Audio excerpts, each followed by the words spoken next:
En nombre del Padre, y del Hijo, y del Espíritu Santo. Amén. Alabado sea Jesucristo.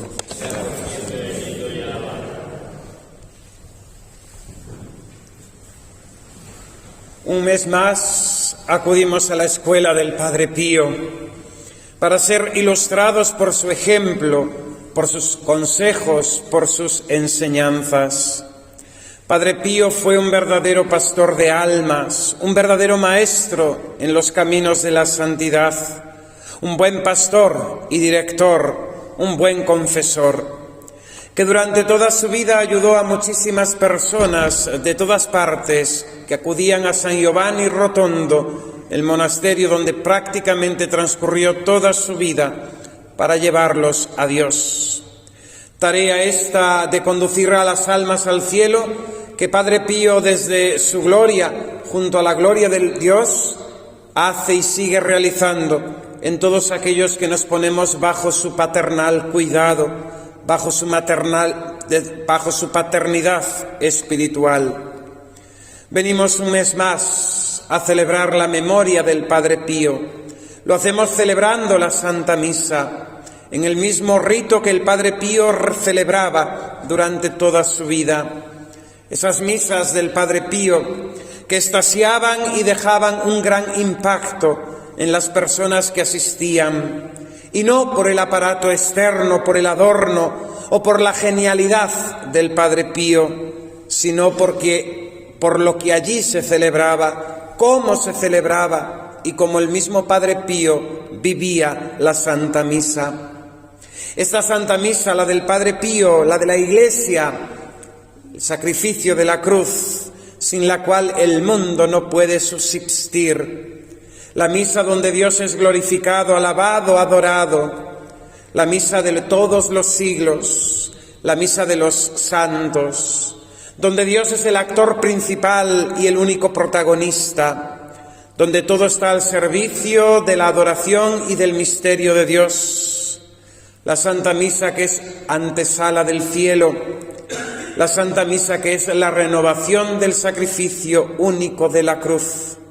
Jesucristo, sumo y eterno sacerdote, por medio de sus sacerdotes aquí en la tierra, pronunciando las palabras de la consagración, se actualiza bajo las apariencias sacramentales del pan y del vino este sacrificio para el perdón de los pecados.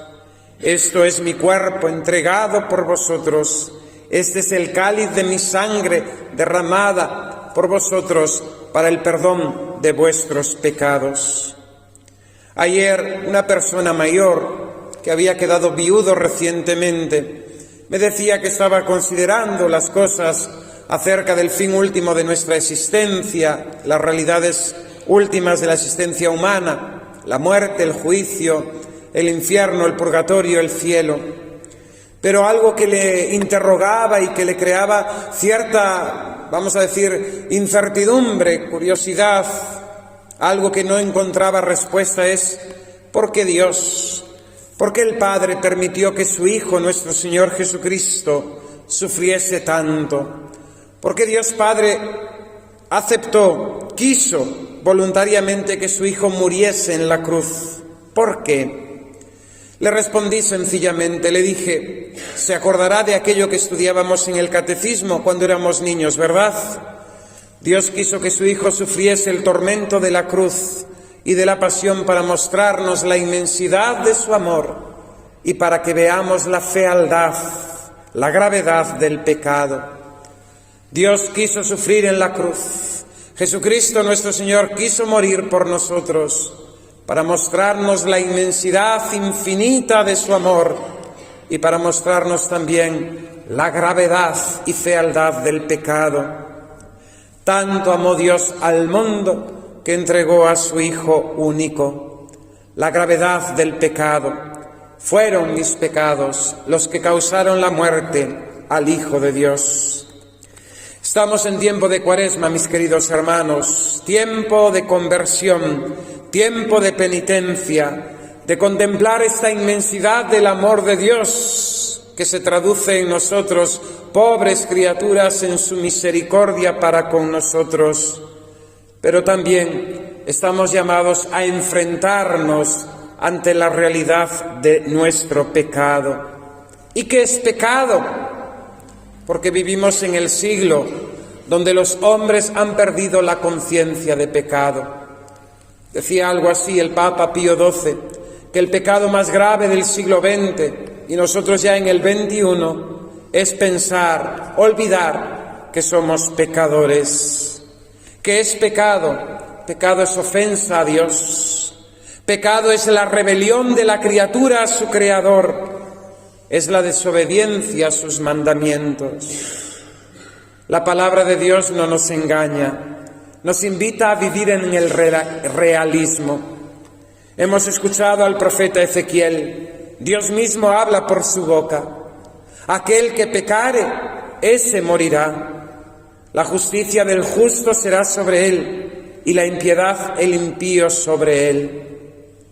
San Ignacio de Loyola, en los ejercicios espirituales, propone la meditación del pecado. Y para ello, antes de proceder a la meditación sobre los pecados propios, se ha de hacer la meditación sobre la caída de los ángeles y la caída de nuestros primeros padres. Los ángeles, cuyo conocimiento de Dios era excelso, mucho más grande y superior a lo que nosotros podemos tener, se rebelaron contra Dios. Las criaturas que se rebelaron contra Dios no quisieron aceptar el plan de la encarnación y de la redención.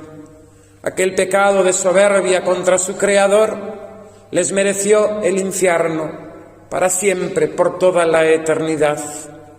Nuestros primeros padres, dotados con esos dones preternaturales, donde Dios les había entregado todo, por su soberbia, por su ambición, por querer ser como dioses y haber escuchado la voz de la serpiente, perdieron el paraíso, perdieron la gracia, perdieron la amistad con Dios.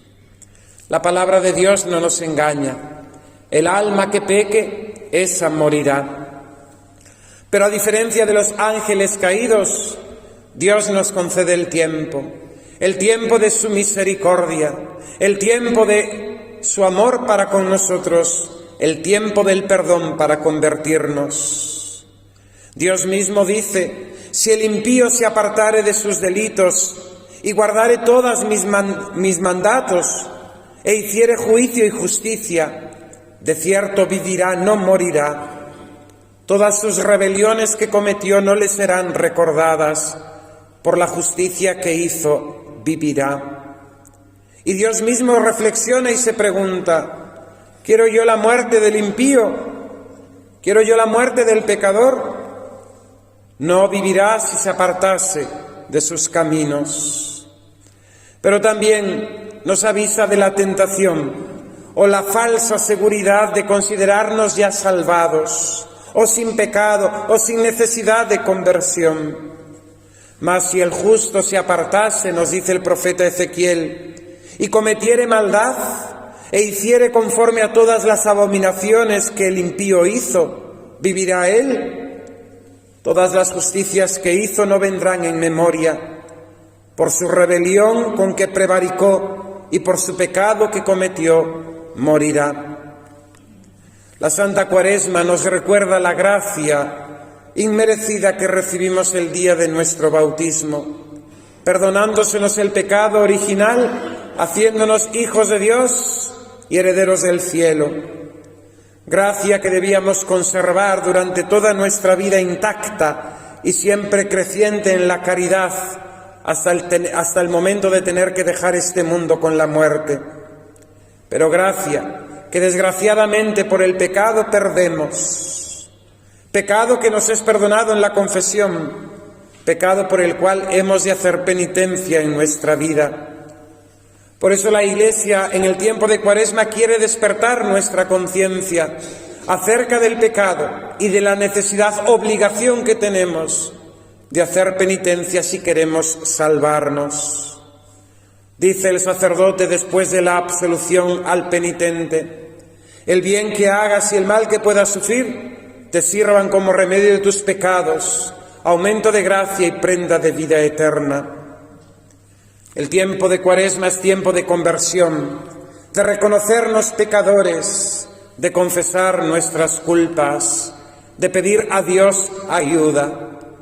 Bellísimo es el gesto de habernos puesto de rodillas antes de la proclamación del Santo Evangelio, en ese tracto donde se pide a Dios ayuda y misericordia, porque nos reconocemos pobres, pecadores, débiles y torpes.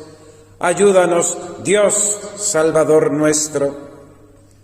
¿Cuánto nos cuesta, mis queridos hermanos, reconocernos pecadores? ¿Cuánto nos cuesta reconocer nuestros pecados? ¿Cuánto nos cuesta ver nuestros defectos, el bien que no hacemos, nuestras omisiones? ¿Cómo encubrimos hipócritamente nuestra maldad? Que pronto nos justificamos. Vivimos en el siglo cuyo pecado mayor es haber olvidado la conciencia de pecado. Justificamos rápido nuestros malos comportamientos. Es que ahora es así, es que todo el mundo lo hace, es que a Dios no le importa.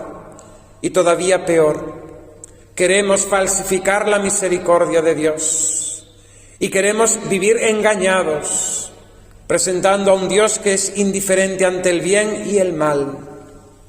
Dios ama al pecador, pero odia al pecado. Dios ama al pecador, quiere que viva, no que muera, pero odia el pecado. El Padre Pío odia el pecado. Odio, dice el Padre Pío, el pecado. Nos cuesta humillarnos, nos cuesta reconocer nuestras culpas. Y todavía más grave, podemos vivir engañados y vivir en pecado. Y ante la realidad próxima, irremediable, de la muerte que vendrá segura, ¿cuál será nuestro destino? El infierno, la condenación. Dice el padre Rollo Marín que el pecado es la única realidad que merece la palabra de desgracia. El pecado es la única realidad que merece la palabra llamarse desgracia, porque lo perdemos todo, la vida presente y la eternidad. Entre los efectos del pecado mortal está la pérdida de la gracia santificante, esa vida de Dios en nosotros. Perdemos las virtudes infusas de fe, esperanza y caridad, los dones del Espíritu Santo, que es un tesoro sobrenatural que no comprendemos lo grande e inmenso que es. Ni todas las riquezas de este mundo juntas se comparan a esta gracia santificante, a estos dones y a estas virtudes. Perdemos por el pecado mortal la presencia de Dios en nuestras almas. Dios que habita en el alma que está en gracia, Dios se va, huye del alma que está en pecado. Claro, y cuando no está Dios, ¿quién está? Satanás. Por el pecado nuestra alma se convierte en templo del maligno, en templo de Satanás. Ha salido esa película recientemente. Alguna persona me ha preguntado, padre, ¿qué le parece? Y le dije, no lo he visto, pero es la verdad.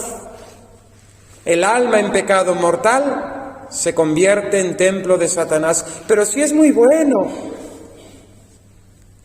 Templo de Satanás.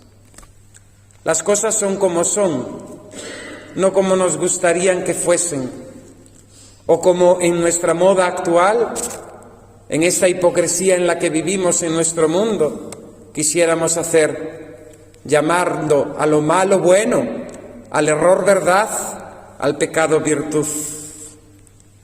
El pecado mortal crea una feísima mancha en nuestra alma, dejándola horrorosa, tenebrosa, horrible a los ojos de Dios. Nos hace esclavos de Satanás y que hace que nuestras inclinaciones malas pues aumenten.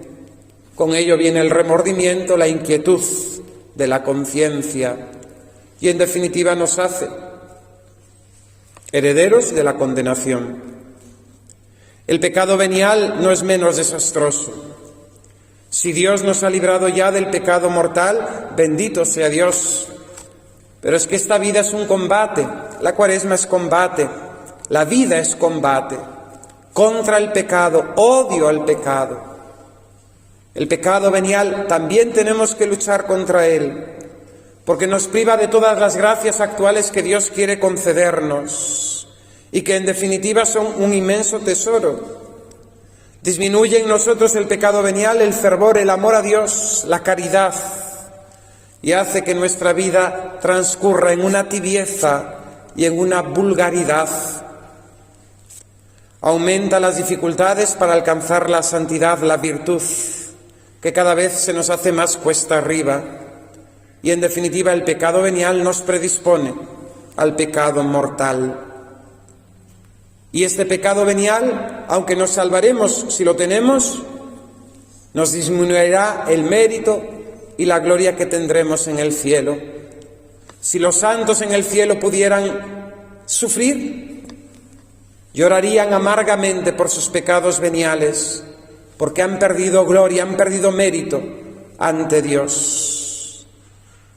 Y así el pecado venial en la otra vida impide ese aumento de gloria que Dios quería concedernos.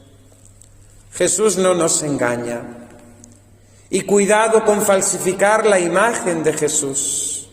Cuidado con usar sus palabras para justificar nuestros pensamientos y nuestros delirios de la modernidad.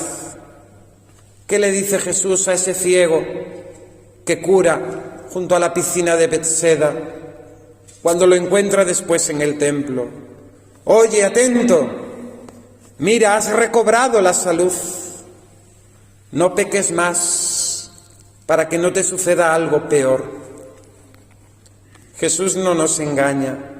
Jesús nos invita a vivir con realidad, con realismo, conscientes no solamente de las cosas de aquí abajo que son muy importantes, pero si no nos salvamos, mis queridos hermanos, lo hemos perdido todo, lo presente y la eternidad.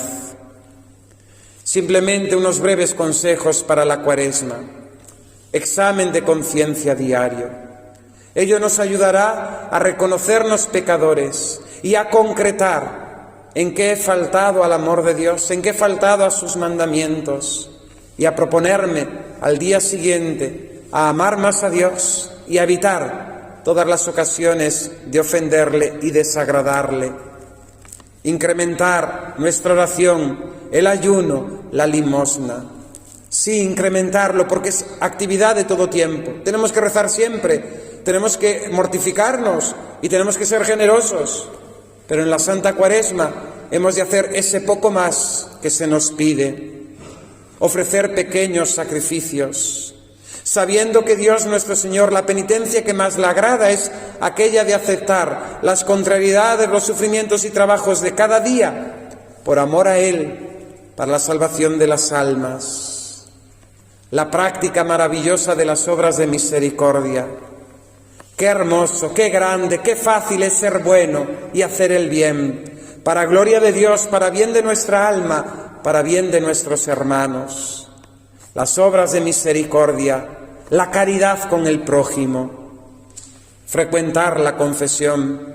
Os invito a hacer una buena confesión en esta Santa Cuaresma, para poneros delante de Dios, limpiar vuestra alma, poner las cuentas a cero, lucrando también esas indulgencias que la Iglesia nos regala y nos ofrece, con el rezo del Rosario delante del Santísimo, en familia, en comunidad.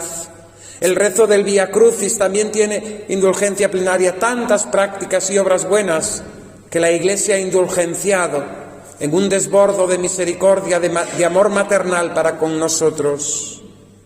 Frecuentar la confesión, aunque no tengamos pecados mortales, aunque ni faltas veniales tengamos, pero el simple recuerdo de los pecados pasados, como las pequeñas faltas que podamos cometer por nuestro carácter a diario, nos ayudan a ponernos en la presencia de Dios, pedirle perdón y recibir gracia, gracia, gracia. Si alguna vez algún sacerdote le dice, eso no es pecado, no hace falta que venga a confesarse, no le hagáis caso, buscad a otro, pero confesad, porque con cada absolución recibimos gracia de Dios que nunca tendremos bastante, porque podemos recibir siempre más. Frecuentar la confesión, asistir a la Santa Misa, recibir la Sagrada Comunión. Tenemos el precepto del domingo, pero si podemos asistir a diario, asistamos a diario a la Santa Misa. Es la mejor acción que podemos hacer en nuestro día.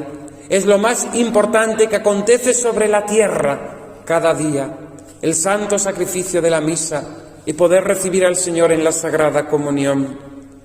Leer la palabra de Dios, meditarla, llevarla a la oración, leer vidas de los santos que nos ayudan con sus ejemplos y sus enseñanzas a seguir a Jesucristo por el camino de la cruz, libros que nos instruyan en la fe, en la vida cristiana. Quisiera concluir con una oración del Padre Pío, entresacada de sus pensamientos y meditaciones. Padre Pío, que fue aquel que es el crucificado sin cruz, y que escuchó y sintió y aprehendió las palabras del Maestro: el que quiera ser mi discípulo, niéguese a sí mismo, cargue con su cruz y sígame. El crucificado sin cruz, el Padre Pío, tan unido a la pasión y muerte del Señor, oraba así: Jesús, que nada me separe de ti, ni en la vida ni en la muerte. Siguiéndote en la vida, unido a ti con todo amor, me sea concedido expirar contigo en el Calvario, para subir contigo a la gloria eterna. Te seguiré en las tribulaciones y las persecuciones, para ser un día digno de amarte en la gloria del cielo, para cantarte el himno de acción de gracias por todo tu sufrimiento por mí. Jesús, que yo también enfrente como tú, con serena paz y tranquilidad, todas las penas y trabajos que pueda encontrar en esta tierra. Uno todo a tus méritos, a tus penas, a tus expiaciones, a tus lágrimas, a fin de que colabore contigo en mi salvación y para huir de todo pecado, causa que te hizo sudar sangre y te redujo a muerte.